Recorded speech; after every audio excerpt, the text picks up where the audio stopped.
Singer Tayyab दीवाना।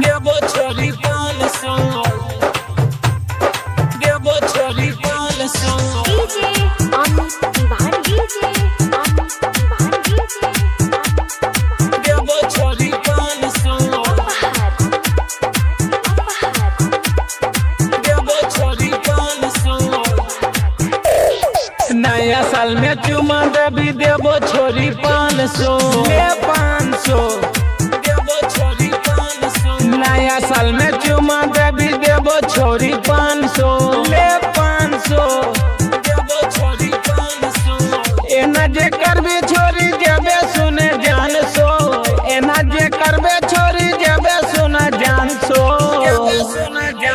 नया साल में चुमा देवी देवो छोरी 500 ले 500 देवो छोरी 500। नया साल में चुमा देवी देवो छोरी 500 ले 500 देवो छोरी 500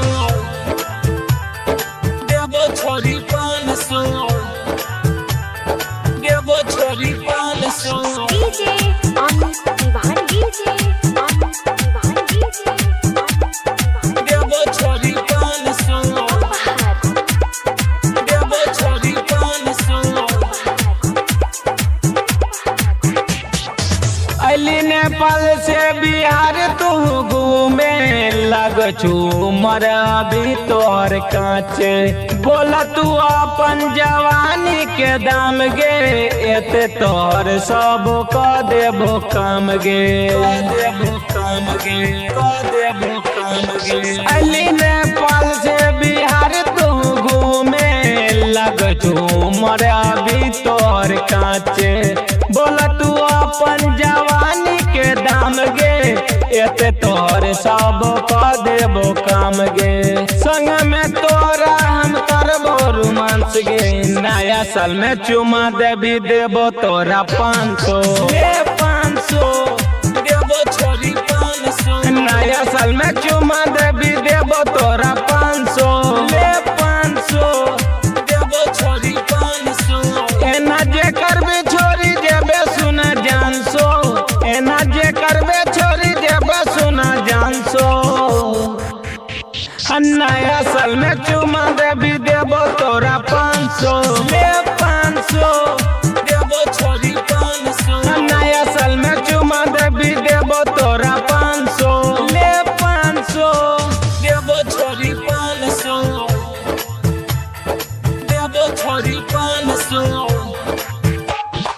डीजे अमित तिवारी देबो छोरी 500 देबो छोरी 500। Recording by SR studio Ludhiana. देबो छोरी 500 देबो छोरी 500। छिए गे छोरी रंगबाज के टोली, मन ले बात न तमर देबो गोली। पिकनिक मनाबे तू दूर तनी हट के, नहीं तो फेंक देबो गोस के पतेली, गोस के पतेली, गोस के पतेली। छिए गे छोरी रंगबाज के टोली, मन ले बात न तमर देबो गोली।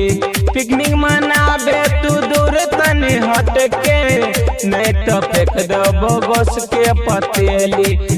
अब दीवाना कटो संग में रोमांस गे, खाली मोहब्बत तो दतो तोरा 500 ले 500 देबो छोरी 500। नया साल में चुमा देवी देबो तोरा 500 ले 500 देबो छोरी 500। एना जे करबे छोरी जेबे सुना जान सो, एना जे करबे छोरी जेबे सुना जान सो, सुना जान सो। नया साल में चुमा देवी देबो छोरी 500 ले 500 देबो छोरी 500। नया साल में चुमा देवी देबो छोरी 500।